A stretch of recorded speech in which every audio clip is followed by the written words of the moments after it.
السلام عليكم البنات واخواتي العجاد، كديروا لبت عليكم. كانت اتمنى تكونوا بخير على خير ان شاء الله. صحة جيدة.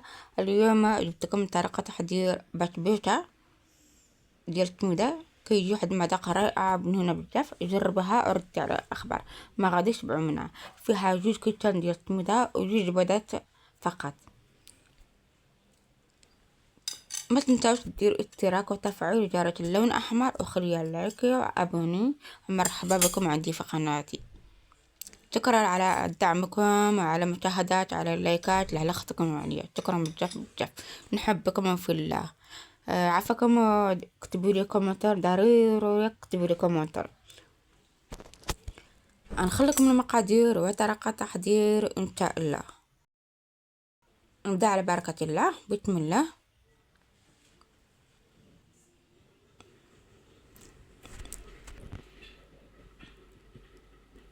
اولا عندنا جوج بيضات، ملحة،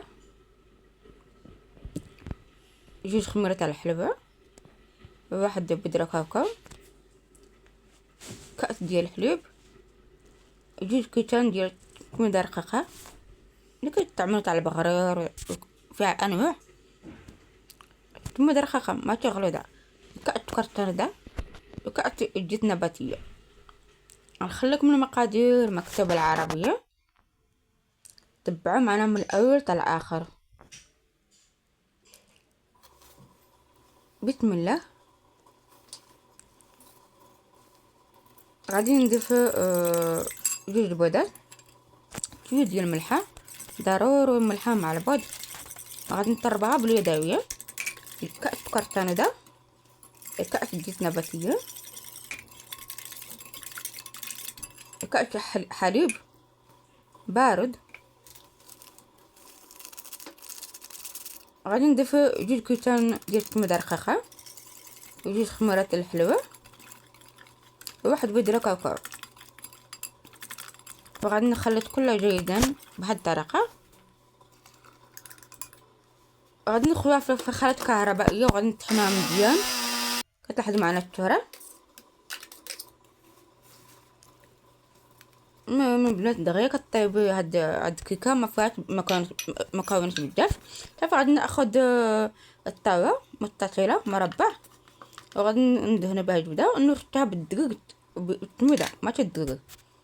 صافي غادي نكبر داك الخليط اللي قلت لكم. صافي تعريف الفران قبل ما ندير هاد الطريقه.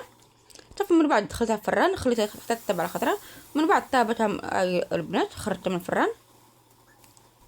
غادي نتقبها بالعود وغادي نكبو عليها كأس حليب بارد، لان كيكه ديال التميده سخونه بزاف ودرت عليها خوت عليها كأس حليب عادي. صافي غادي نديرو لاطوش ديالها ديال الشوكولات فيها النشا والحليب بودره كاكاو والسكر والشوكولات. غنخليكم المقادير مكتوبه العربيه. اولا غادي ناخذ كاترونه، جوج كيسان ديال الحليب، جوج معالق كبار ديال النشا يعني مايزينيه، وثلاثة معالق سكر تامده كبار على حسب الذوق ديالكم السكر، واحد بودره كاكاو. صافي غادي نخلط كله جيدا وغادي نطلع البوطه على النار نهيله حتى تولى كريمه شويه.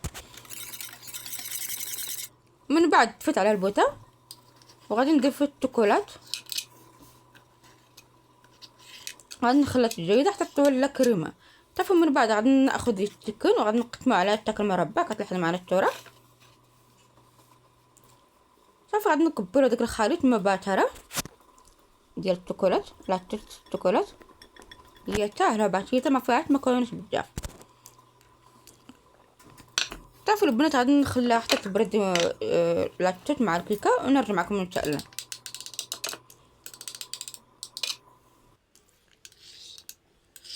صافي من بعد غادي نعاود ندير التيكون باش تدخلوا لاطوش ديالها في داخل. هانتوما كتلاحظوا معنا الصوره كيجي واحد المذاق ديالها زوينه بزاف ديال التميده واعره بسبوسه واعره بزاف. صافي غادي نذوقها اختياري. ذوقتها بلا مطحونه وشويه ديال الشوكولات مقطعين بهاد الطريقه. نتوما ديروا كركاع ولا اللوز ولا كاوكاو اختياركم.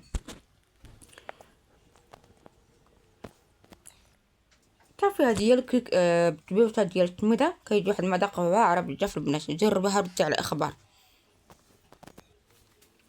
ما تنساوش ديروا لايك وابونو، كتبوا لي كومنتير ضروري، كتبوا لي كومنتير عافاكم.